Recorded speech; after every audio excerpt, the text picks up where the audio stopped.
जय योगेश्वर। मैं रीना कुमारी सिंह योगेश्वर श्री कृष्ण का वास्तविक स्वरूप के बारे में कुछ बता रही हूँ। योगेश्वर योग के स्वामी के रूप में भगवान श्री कृष्ण का स्वरूप अत्यंत दिव्य, शांत और ज्ञानमय है, जो अर्जुन को गीता का ज्ञान देते हुए परम योगी के रूप में प्रकट होता है। यह रूप जीवन में संतुलन, युक्त आहार विहार और आत्मा के परमात्मा से मिलन का प्रतीक है, जो सभी दुखों से मुक्ति दिलाता है। अच्युतम केशवम राम नारायणम कृष्ण दामोदरम वासुदेवम हरिम श्रीधरम माधवम गोपिका बल्लभम जानकी नायकम रामचंद्रम भजे। तो यहाँ भगवान की स्तुति में सबसे पहले कृष्ण को अच्युत कहा गया है।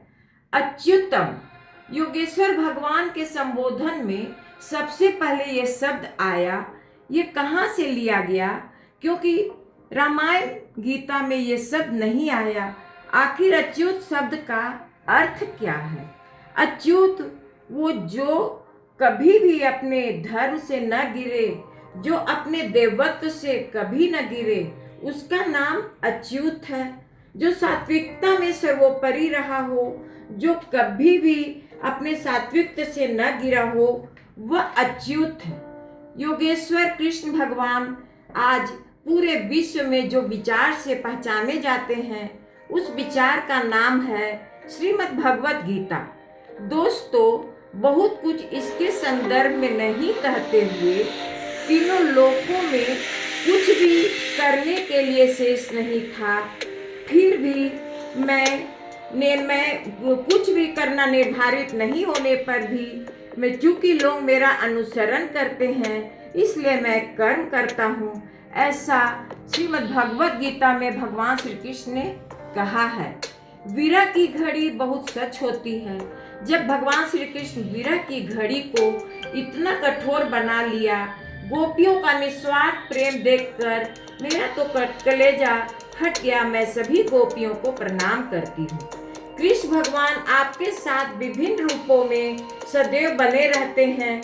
मुख्य रूप से एक सखा, मार्गदर्शक, गीता का ज्ञान के रूप और रक्षक के रूप में वे प्रेम, करुणा, शाश्वत ऊर्जा के रूप में आपके हृदय में निवास करते हैं। आप उन्हें जिस भावना से पुकारेंगे, लड्डू गोपाल, मित्र या गुरु, वे उसी रूप में आपके जीवन में अनुभव होते हैं। यह एक अत्यंत पवित्र और निश्चल भावना है। भगवान कृष्ण के प्रति माधुर्य भाव या प्रेमी के रूप में प्रेम करना भक्ति का एक उच्च मार्ग है, जिसे मीराबाई या गोपियों ने अपनाया था।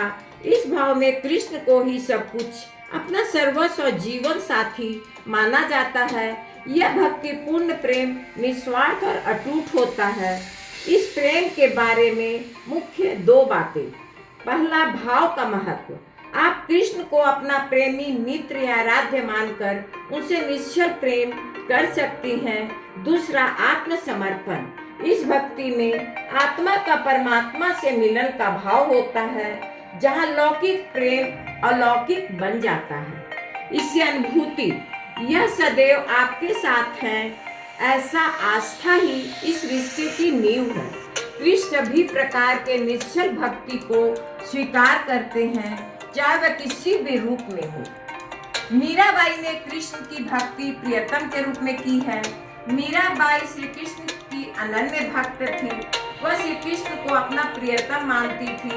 यद्यपि उनका विवाह उदयपुर के राणा भोजराज से हुआ था, लेकिन वह बचपन से ही श्री कृष्ण को अपना प्रियतम मानती थी।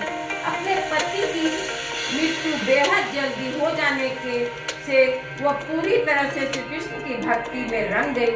मीराबाई की भक्ति में माधुर्य भाव की भक्ति प्रकट होती है। माधुर्य भाव की भक्ति में भक्त और भगवान में प्रेम रूपी संबंध होता है। मीराबाई श्री कृष्ण के प्रेम में डूबकर अपनी भक्ति का प्रदर्शन करती है और श्री कृष्ण को गिरधर, प्रीतम, प्रियतम, सांवरा आदि नामों से पुकारती है। श्री कृष्ण शरणम मम, श्री कृष्ण शरणम मम, श्री कृष्ण शरणम मम। जय योगेश्वर। यदि यह श्री कृष्ण का वास्तविक स्वरूप वर्णन अच्छी लगी है तो लाइक और सब्सक्राइब अवश्य कीजिए। धन्यवाद।